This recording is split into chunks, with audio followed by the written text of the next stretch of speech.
বিষয়টা আসলে সম্পূর্ণ জানে না। আমি একটা ইয়ে করেছি, মানে এটা আমার দ্বারা ভুল হয়েছে, তার রেকর্ডিংটা আমি করে ছেড়ে দিয়েছি, এটা তার সাথে আমার একটা ভুল হয়েছে। তার বদলতে তার কাছে কিছু এই ভিডিও এগুলি মোয়াজ পাঠিয়েছে আমার এক্স হাজব্যান্ড, ওর শত্রুতা করে।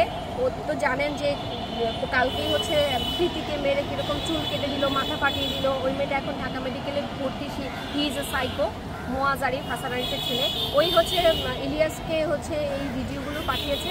ইলিয়াস ভাই আমার উপরে বিরক্ত হয়ে এই ভিডিওগুলো ছেড়ে দিয়েছে। ইলিয়াস ভাইয়ের সাথে আমার ব্যক্তিগত কোনো রকম কোনো খারাপ সম্পর্ক নাই, কোনো ইয়ে নাই। উনি বরং আমাকে শুরু থেকে 2021 সালের 22 সাল থেকে উনি আমাকে সাহায্যই করেছে, আমার কথা শুনেছে। তার সাথে আমার অনেকবার কথা হয়েছে, পিনাকিদার সাথে কথা হয়েছে। ইনফ্যাক্ট পিনাকিদা হাসান আরিফকে নিয়ে ভিডিও বানিয়েছিল। ওনাদের সাথে আমার কোনো শত্রুতা নাই, কোনো ক্ল্যাশ নেই, কিচ্ছু নাই, জাস্ট একটা মিসআন্ডারস্ট্যান্ড, এইটাই।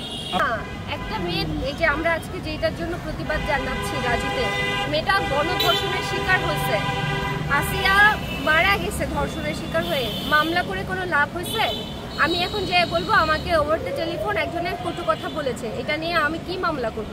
আর তুষারকে ধরবে না তো আমি মামলা করে করবোটা কি? আমাদের আইন আদালত তো ওরকম শক্ত নাই ভাইয়া।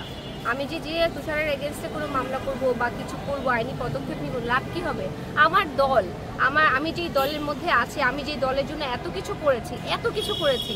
আপনারা জানেন আমি 29শে ডিসেম্বর, যেদিন 16 ডিসেম্বর আমার বাচ্চা যেদিন কিডন্যাপ করে নিয়ে যায় হাসান আরিফ, তখন আমি এনসিপির 16 ডিসেম্বরের প্রোগ্রামে সেই দলের জন্য আমার বাচ্চা হারাইছি। সেই দলের জন্য আমি মাথা ফাটা নিয়ে, আপনারা দেখবেন আমি অ্যাক্সিডেন্ট করেছি, সেই মাথা ফাটা নিয়ে আমি আন্দোলন, মিছিল, মিটিংয়ে সমস্ত কিছুতে অর্গানাইজ করা, মানুষজন জড়ো করা, এই যে ছাত্রলীগের যে প্রোগ্রামগুলো হলো সবগুলো প্রোগ্রাম কাভার করা, এতগুলো মানুষকে আয়োজন করা, নিজের টাকা খরচ করে, নিজের আয়কৃত কষ্টের টাকা খরচ করে মানুষজনকে নিয়ে এই এনসিপির জন্য এত কিছু করা। সেই এনসিপি আমার জন্য দাঁড়িয়েছে, এখন পর্যন্ত একটা কথা বলেছে। আমি কি বলবো বলেন? আমাদের দেশে মানবতা নাই, আমাদের দেশে সত্যের কোনো ভাত নাই। সত্য বলবেন তাহলে আপনাকে ভিকটিম বানানো হবে, সত্য বলবেন আপনাকে অপরাধী বানানো হবে, সত্য বলবেন আপনাকে নিয়ে বুলিং করবে। সুতরাং আমার কাজ ছিল, আমার উদ্দেশ্য ছিল সচেতন করা। নতুন একটা দল গণঅভ্যুত্থান থেকে উঠে দাঁড়িয়েছে, ওরা অনেক বড় কথা বলে, আমরা অনেক বড় কথা বলি। আমরা সাধারণ মানুষের কাছে গিয়ে বলি যে আমরা একটা বৈষম্যহীন রাষ্ট্রের স্বপ্ন দেখি, আমরা একটা বৈষম্যহীন রাষ্ট্র করতে চাই।